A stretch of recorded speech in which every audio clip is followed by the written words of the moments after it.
Hi everyone, it's Julie back with another book recommendation video. I wasn't sure what to call this video or these are books that don't really fall into any other sort of specific categories. So it's kind of like, we could call it potpourri, hodgepodge, mishmash, smorgasbord, something like that. I feel like there's a glare on these glasses, so off they come. So these are books that I have loved, but they just don't fit into any other category, or it's hard to categorize them. And the first book is a book that I would have recommended from day one if it had fit into a certain category, but it doesn't. And it's called The Nicks by Nathan Hill. And this book is a book that I have recommended to so many people. I recommend it all the time. I recommend it even when people don't ask for a book recommendations. Like sometimes people say, oh, what should I read? Do you have any suggestions? I will suggest this. And sometimes I've been at, outings or gatherings and stuff and said to people like, hey, do you read? Because you should read this book without being asked. It's weird because it's hard to describe, but I'm gonna attempt to do that here. So it's a mother and son story, basically, and over the long haul. And it starts out, the main character is a young man, and he's written a book to some success, and he has now been, he's under contract to write a second book, and they're waiting and waiting for the book, and he's just having a hard time coming up with anything. And in the meantime, he is a young professor at a small college. So that's how it starts. And then there's a story in the news about a woman who has been arrested because she's been throwing rocks at a presidential candidate, someone who's running for president. Not really a political book. They don't really name the politician or whatever. Just the fact that she was throwing rocks at him, which, who does that? But turns out that it is his mother, right? And she left the family, him and his dad, when he was a young child, and they've had no contact. But now the question becomes, everybody wants her story, wants to know why she was throwing rocks at this particular candidate. And he has a decision to make. Should he sell out his mother and their relationship and sort of exploit that for a great book idea, which he's having a hard time coming up with? So I hope that sort of tells what it's about. The reason it's called The Nicks, which, by the way, I think this book would have been super popular if it had a different name. His mother is of Norwegian descent, and so it kind of goes flashback to like their relationship when he was small before she left, and back and forth to current times. And she is Norwegian, and the Nicks is a character in sort of like a Norwegian fairy tale. It doesn't really have a lot to do with the story, so I don't know why he called that. And I hope that Nathan Hill writes another book, because I loved this book. But if he can call me and I can help him come up with a better title, because I think that The Nicks just didn't cut it. But it's a great book, and I definitely recommend it.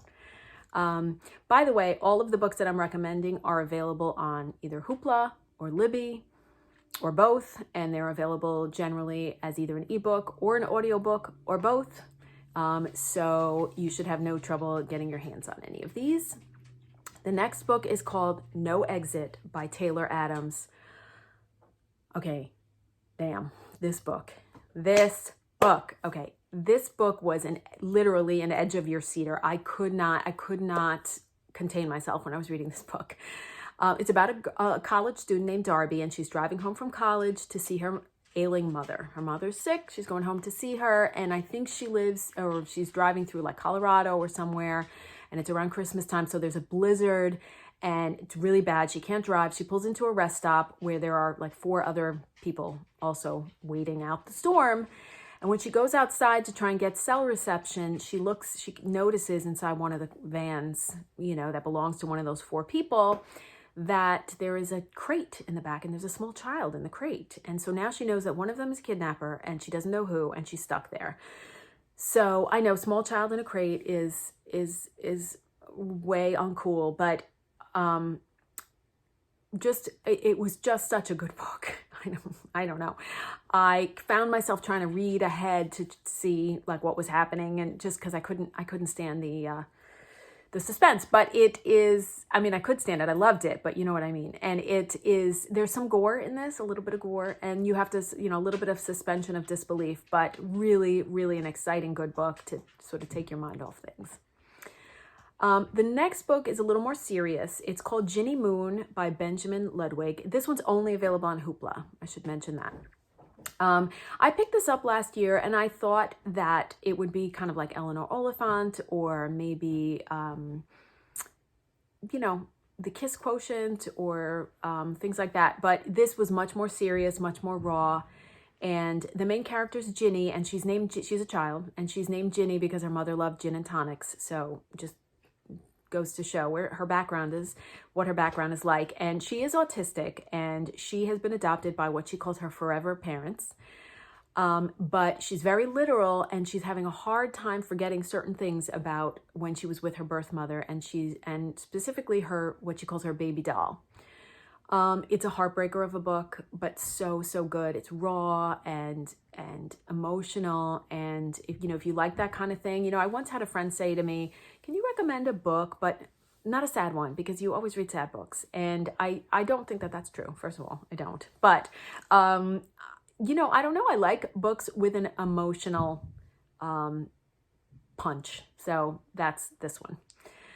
And okay. So the next book is, really, it's more of an author, so I'm going to recommend Laura Lippman. Years ago, many years ago, I read a book called Every Secret Thing by Laura Lippman. And if you have not read that book, it's so good. It turned me on to Laura Lippman. I don't know if that was her first book, but it was my first book that I read by her. And I remember my sister-in-law read it, my friends read it, we all read it, and we were like, this book is so good. They've turned it into movies, and it's just a really good book. And it just... every time Laura Lippman comes out with a new book, I'm like, oh, Laura's got a new book out, got to get it. And they're good. I mean, her books are great. Not everyone is as good as Every Secret Thing, but she's a great writer. And I feel like she's elevated. She does really good psychological suspense that sort of like stands out from the crowd, I would say. Her newest book, by the way, is called Lady in the Lake, and I have not read that yet, so I can't necessarily recommend it. But I'm definitely gonna read that one. So that's Laura Lippman. And finally, I have a book called Little Faith by Nickolas Butler. And this is a really good book. It, again, doesn't fit into any other category. I guess you would call it like family drama. I like this book so much, I gifted it to a friend. It's basically a story of a man and his wife, and they're in their golden years, they're retired, and they're enjoying life. They have a daughter and their 6-year-old grandson.